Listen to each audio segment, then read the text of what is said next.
आज ये प्रेस वार्ता हम लोगों ने रखा है कि जो हाईकोर्ट में जो पिटीशन दायर किया गया है कुर्मी समाज के द्वारा, और हमें इस पर आपत्ति है क्योंकि हम आदिवासी समाज उन्हें कहीं से भी आदिवासी नहीं मानते हैं और शुरू से ही हमने इन सब चीज़ों का विरोध किया है।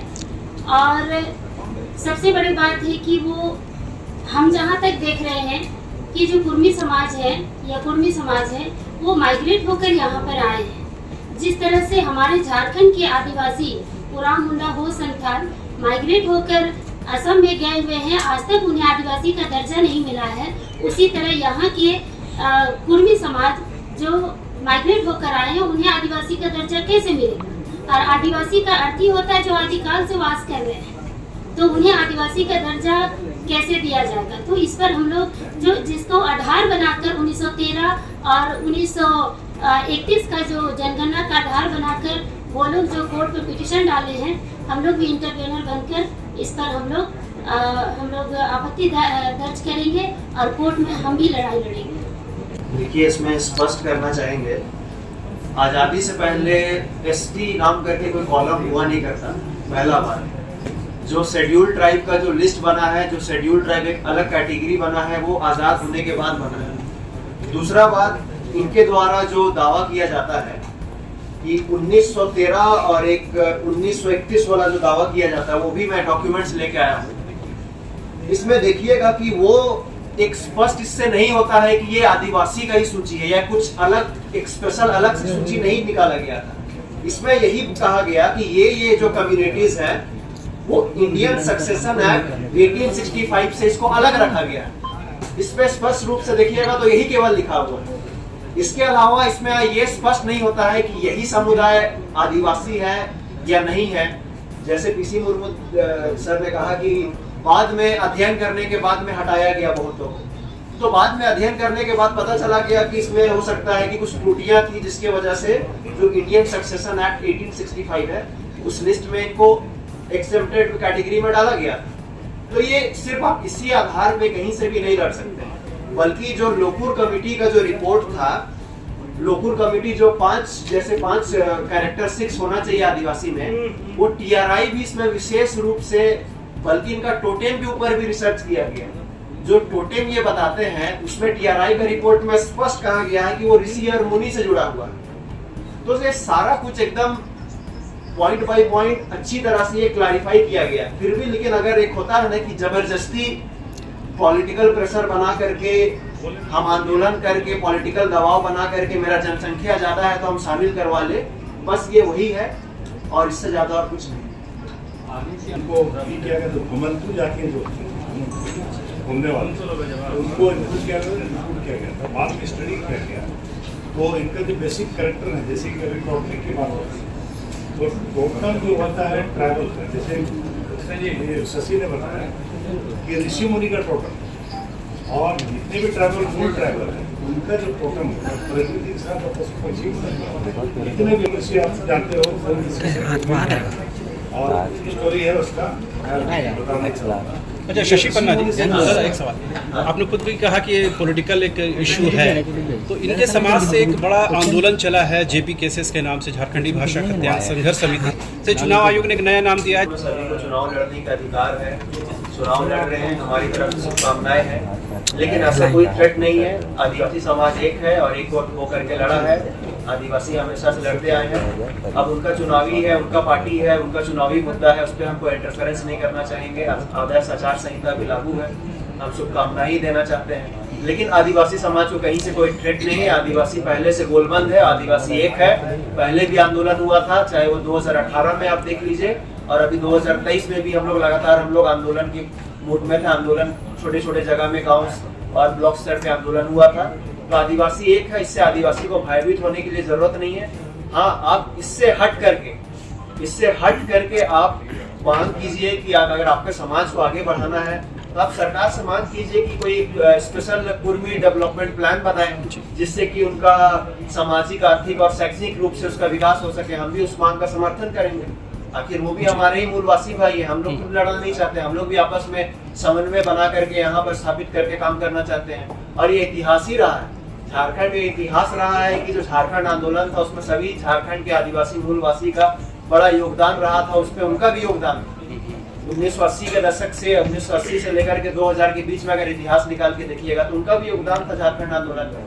तो हम लोग आपसी भाईचारा को बनाए रखना चाहते हैं। ये जो कुछ नेता है उनके समाज के, जो खुद का नेतागिरी चमकाने के लिए, खुद को मेनस्ट्रीम पॉलिटिक्स में लाने के लिए ये सब मुद्दा उछाल रहे हैं और आदिवासी और मूलवासी के बीच में खाई पैदा कर रहे हैं। शशि जी इसी पर आ रहे थे कि है कि आदिवासी हैं काफी समय से करना चाहता हूँ। पहला बात, अभी उन्होंने कहा कि डबल बेनिफिट का, कि डबल बेनिफिट ले कौन रहा है। पहला बात, हम लोग को ये स्पष्ट होना चाहिए कि भारत का संविधान अनुच्छेद 25 कहता है कि हम किसी भी धर्म को अपना सकते हैं और उसका प्रचार प्रसार कर सकते हैं। पहला पॉइंट। दूसरा बात, हम लोग को जो रिजर्वेशन मिलता है वो जातीय आधार पे मिलता है, ना कि धर्म के आधार पे मिलता है। और जाति जो है, हम जिस जाति में जन्म लेते हैं हम उसी जाति में हम मरते भी हैं। सो धर्म बदलने से जाति नहीं बदलती, ये सुप्रीम कोर्ट का भी ये स्पष्ट ये जजमेंट आ चुका है। तो मुझे नहीं लगता है कि इस पे किसी भी तरह का टिप्पणी करना चाहिए, क्योंकि अनुच्छेद 25 ही कहता है कि आप किसी भी धर्म को अपना सकते हैं और उसका प्रचार प्रसार कर सकते हैं। इसमें मुझे नहीं लगता कि कोई मतभेद होना चाहिए और हम उनके धर्म के विरोध में नहीं है।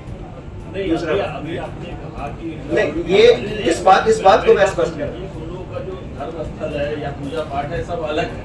बिल्कुल।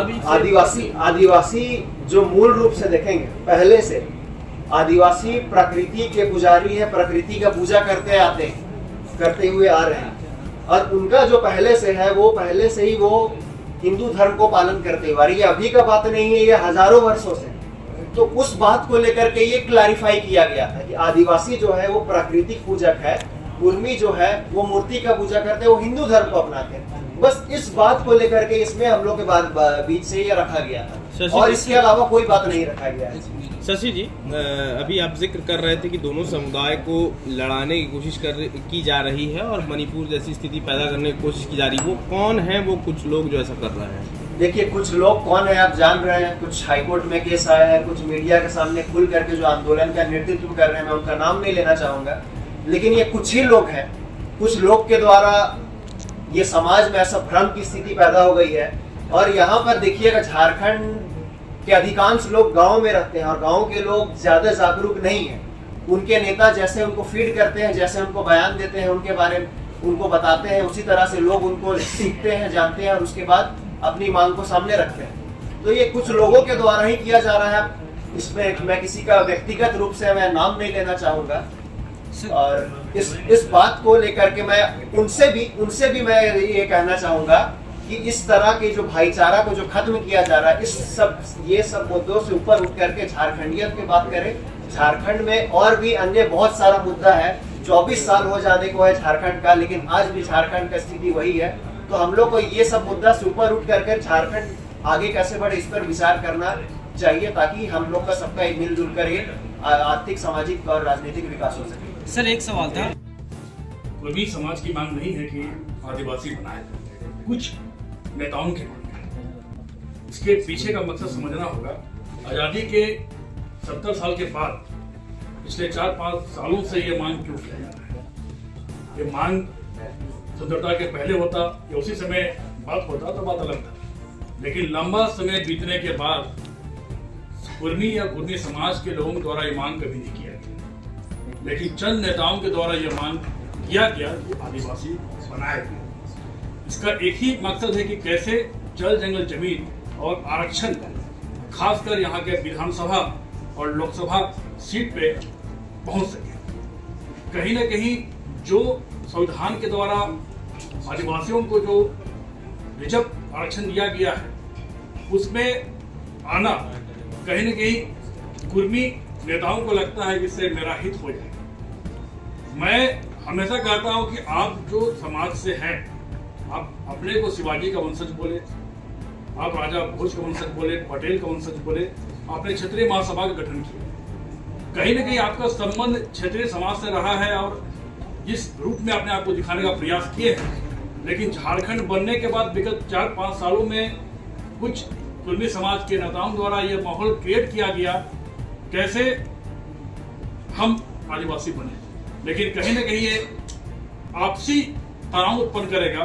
कुछ झारखंड के आदिवासी मूलवासी लंबे समय से यहाँ निवास कर रहे हैं और आपसी जो भाईचारे का संबंध है ये प्राचीन काल से अच्छा रहा है, आज भी अच्छे माहौल में वो रहते हैं। लेकिन कहीं ना कहीं ऐसा माहौल क्रिएट करके आपसी भाईचारा में तनाव उत्पन्न होगा जो समाज के लिए ठीक नहीं है। स्पष्ट है कि जो कुर्मी समाज अपने को हिंदू सिद्धांत और हिंदू विचारधारा से चलते हैं, धार्मिक अनुष्ठान पूजा पाठ करते हैं, उनका हम लोग विरोध नहीं करते हैं। अब इसी रूप में आप कर रहे हैं, अच्छी बात है, क्योंकि समाज भारत एक लोकतांत्रिक देश है और झारखंड में 32 जनजाति निवास करते हैं, सभी का अपना रीति रिवाज परंपरा है।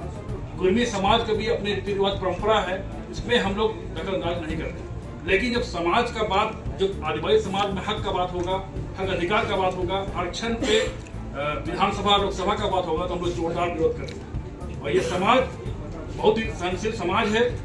आदिवासी समाज लगातार शोषण का शिकार होते रहा है, लेकिन जब भी हम लोग को जरूरत पड़ा है, इतिहास गवाह है कि झारखंड के भगवान बिरसा मुंडा हो या वीर बुद्धू भगत हो या जितने भी हमारे क्रांतिकारी नेता हुए, ये विरोध किए हैं गलत नीतियों का। हम लोग भी ये, हम लोग का हक का बात होगा और हक मारी का बात होगा तो हम लोग से जोरदार विरोध करेंगे। अभी आदर्श आचार संहिता लागू है, हम लोग चुनाव के माहौल में हैं। इस माहौल में मैं राजनीतिक बात नहीं करना चाहता, लेकिन आने वाले समय में उन लोग का मांग और तेज पकड़ेगा, उसका विरोध सड़क से सदन तक होगा। धन्यवाद।